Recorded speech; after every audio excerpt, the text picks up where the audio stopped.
Hi, folks. Welcome. This is a tarot reading for Virgo, Sun, Moon, and Ascendant for January 2019. And I'm using the Gemini Astrological Tarot spread. Virgo, your Ascendant will be here, where the Ace of Cups is.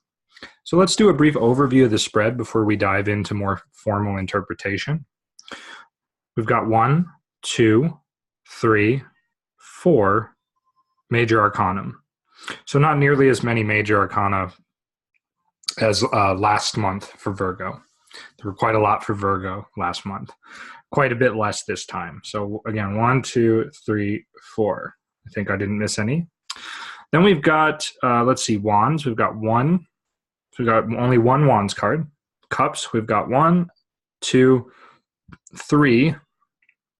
So 3 cups, okay. And then pentacles, we've got 1, 2. Is that right? Yeah, it looks like 2. And then swords, we've got 1, 2. So we've got a pretty even distribution of the court cards, right? Or not the court cards, but the suites, the pip cards. We've got 2 kings right next to one another. It's kind of interesting. Yeah, so we've got we've got 3 cups. Oh no, 4 cups. I'm sorry. What I must have just had been brain dead for a moment while I was counting these. Sorry, 1, 2, 3, 4. So we've got a predominance of cups. We've got the least amount of wands. So it's basically cups and major arcana followed by swords and pentacles. And so with cups, that's just going to be about feelings and emotions, as we all know, possibly renewal and rest as well. Although we may not have much of that with the tower and swords cards and stuff, but the idea is, in any case, that we would have, with the cups, some sort of theme of that, just generally speaking. Interesting, like the last sign I read for, I think it was Leo, we have a 9 in the middle upside down, only this time it's the 9 of Pentacles instead of the 9 of Cups. That we have both these 9s. We actually have 3 9s. 9s are going to be quite important here. And we have a 4th 9 because the sun is 19, thereby being 9. So, wow. And the Hermit, 9. So 9, not the German word, but the number, right? We've got tons of 9s. We've got 5 9s that I can see. That's amazing. I love seeing a repetition like that. That's the most fun part of reading, and that's where we get our deepest insights typically as well. So yeah, this is interesting. I'll start with the Ascendant as I typically do. So we've got the Ace of Cups showing new emotional potentials, in feeling and even possibly psychic potentials and things like that, but just sort of new potentials in terms of the inner life, right? The dove descending upon the cup is like sort of a birth or a rebirth of faith, a renewal, a healing, right? And in the 12th house, we have the 9 of Cups, interestingly enough, and then we've got the 9 of Swords. So we've got 2 9s buffeting this ace, right? So on the one hand, there's like a fear factor here, but on the other hand, there's abundance. Now, granted, this is the 12th house, but I sort of see this as being sort of reborn out of abundance, the cup that runneth over from, I think, Psalm 23 it is.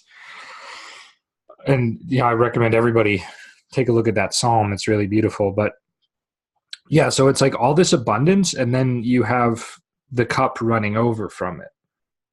So it's, in a sense, like letting go of past achievements or things that you've accumulated, and this is a very successful card, right? It's letting go of that in favor of like sort of restarting. You're sort of choosing to start over emotionally. You don't have to be, but you're choosing to do it for whatever reason this month. It's pretty interesting. And then the 9 here being reversed is just basically, to me, it's interesting because on some level, perhaps there is actually a letting go of something. There's a weakening of despair and whatnot, especially over finances and stuff like that. Um, financially, it's kind of a strange thing with the 5 aspecting also reversed, the 9 and the king aspecting. I don't really know what to make of these influences, but it's basically water and fire influencing in a sense. And there's a predominance of the water stuff. So there may be some stability happening for finances after an initial sort of battle with nightmares and ghosts and things like that. But let's talk about the ascendant again. What's aspecting it? The 10 of swords, the sun, and the knight of cups. So 2 out of 3 aspects are quite auspicious, right? The knight of cups is going to support the ace, meaning that in this case, right, your 10th house of career matters and decision making is going to support your being and your renewal. You're moving forward, which is very nice. And so even though the knight is moving away from conflict and into the tower, which is like, very much destructive and whatnot, it's kind of like a cleansing. It's almost like he's bringing this holy water that's going to cleanse your mentality, because the 11th house is hopes and wishes, right? And so it's going to like do a cleanse on your mentality and your hopes and ideals in a sense. It might be somewhat violent, but I feel like because we have 2 auspicious cards buffeting the tower, it's actually it's a welcome cleansing in a sense, if that makes sense. But yeah, so the knight is very supportive to you this month, whatever that is. Again, career matters, change in situation and job and career and whatnot. The sun opposite from the 7th house is just new opportunities broadening on your horizon. This is the west, so it's if we think about like we're looking toward the west or whatever. Actually, west would be behind me where I am, but I'm not going to spin around. Anyway, so it's like new potentials coming your way, new power, new force, purity, love. It could involve children, things like that. It's not necessarily a partnership, a romantic partnership, but at the same time, I wouldn't exclude that, especially since the Sun card is a powerful card of like friendship and victory in general. Okay, so then the only negative card that aspects is the 10 of swords. And this is in the 4th house. So this is kind of like but it's reversed. It's reversed, which is interesting because the 9 is also reversed. And so what does that mean? Well, it could mean an inability to completely sever ties with your past, with your whatever has been plaguing you emotionally. But it could also mean that whatever has been plaguing you is sort of beginning to fall away now. And what follows is a pretty auspicious card, King of Pentacles. So there's financial and emotional abundance, right? After this, cutting away of the superfluous, like basically dying to falsehood and reawakening to the reality, the sun, right? The old dying and the new being born, renewal and that kind of thing. Again, water, renewal. And there, yeah, so afterwards we get the King of Pentacles, which is the 5th house, right? Financial empowerment, and then King of Cups, granted in the 6th house, but it's still emotional empowerment on some level. The 2 kings are facing one another, so they're complementing one another. They're complementary and that sort of a thing. The king being in the 6th may just mean that there's that this is something that's only won by a good amount of hard work. It may not come as naturally as the financial and earthly abundance or whatever, but it's still, the potential for it is definitely there. And you've also got the tower aspecting, the 9 aspecting that 6th house. So on a certain level, these are going to kind of destroy obstacles. And temperance aspecting, which means that even though the obstacles are obliterated, there's still there's sort of an even keel healed nature to that destruction. There's kind of like an emotional harmony and plenitude that abides even after the foes have been faced or the obstacles have been traversed and so on. So that's pretty cool. Generally speaking, temperance being in the 8th place is like basically it's saying like don't be afraid to call for help when you need it. That help is there in the shadows, in a sense, and so don't be afraid to go to unknown heights and depths to find that help if you need it. So I want to briefly touch upon the 9s as well, right? We've got 5 9 cards, and so the 9s are really about a crisis and a completion. So a completion that necessitates a crisis. So it's a very spiritual and profound card, hence the Hermit, hence the Sun. The Hermit is reborn as the Sun and so on. The Hermit is actually facing his grief here. So there's some sort of facing one's grief happening, facing one's demons, perhaps turning away from maybe a fear of some kind of death or failure or despair, and actually facing the source of it. It's quite interesting.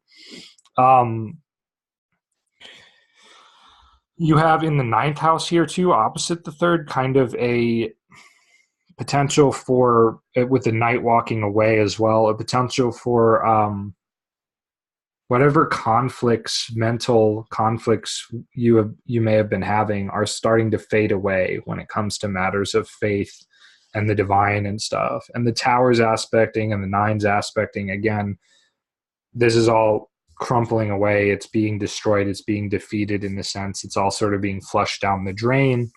And, this just sort of reemphasizes this nature of the 9 and crisis and whatnot. Plenitude versus ineptitude or something like that.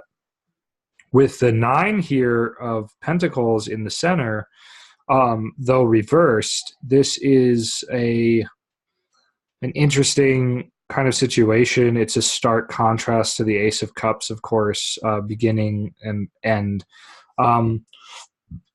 So there may not be things may not totally complete themselves this month. There may be loose ends that need to be accounted for, that need to be attended to. There may be a certain level of unsteadiness or even dysfunction underneath everything that's going on. But I think that it's a chance to really, what it's offering us spiritually, right? What it's offering you, Virgo, spiritually, I should say, is that it's a chance to like reconsider or rethink what it means to be living a fulfilled life, right? Because the 9 of Pentacles is really all about the spirit that dwells always and forever in matter. And so the 9 of Pentacles is actually one of the most spiritual cards of the pip cards in my experience. It's really this profundity and harmony that dwells amidst nature. And then when we translate that to civilization and money and things, it's sort of the harmonious living in harmony with the requirements of the world, with money, with career, with obligations, contracts, things like that. So it's an opportunity to like re-examine that at the very least. It doesn't mean that things are going to be totally dysfunctional. It just means that there may be, this may be something that's still not quite getting totally worked out. But it's a really interesting spread because there's a lot of stability of it and a lot of internal sort of strife and conflict that is kind of like abated by these other powers of abundance and stability. The Sun, Temperance, the Kings, right? The 9s here, these 2 9s. The Ace, the Knight. It's a lot more stability, but kind of coupled with some instability, right? So can we figure that out a little bit more? like, what is the tower doing in the 11th house? Again, it's like the smashing apart of hopes and wishes, you know, the tumbling, maybe a falling out with a friend or something like that. You know, God forbid, but sometimes that needs to happen. But there's something gentle buffering it, like I've said before. And even the King of Cups aspects it, right? The Hermit aspects and the Five aspects. So it's almost like you're shedding light on something, and by shedding light on it, it crumbles. You know, it can't help but just crumble as the Hermit reveals what it is or contemplates it. You know, the Five, a turning away from conflict, when something that has been wholly sustained by conflict, when the conflict's removed, it collapses. So these are the kinds of things, the vibes I'm kind of getting from this. You know, overall, it's not necessarily like a grand ultimate change that's happening, but it is deeper, more penetrating insight into your life, into what you're here to do, into your situation, certainly into your hopes and dreams and ideals. And there's kind of it's hopefully the finishing of a struggle with understanding the divine and one's place in the world. You know, hopefully. Of course, anything could kind of happen, right? We never know exactly what's going to happen and whatnot. But I have a pretty good feeling about that. So, you know, this is perhaps one of the shorter videos I'll be doing, not because it's less profound, but because I just feel like in this situation, less is a lot more. And, you know, I've kind of already gone over sort of the spiritual, sort of just the spiritual lesson of this month. But if I can summarize it a little bit better, it's renewal. It's about renewal.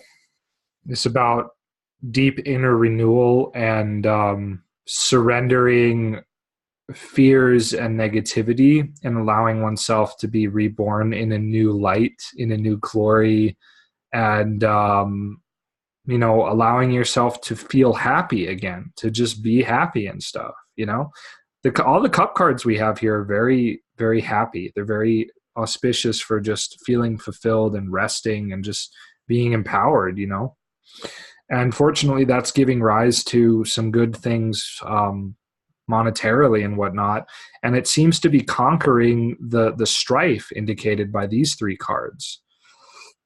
And even conquering the strife of the tower, the strife of some big collapse or change in your life, you know, that'll take you to a new place. I mean, the card that naturally follows the tower is the star card.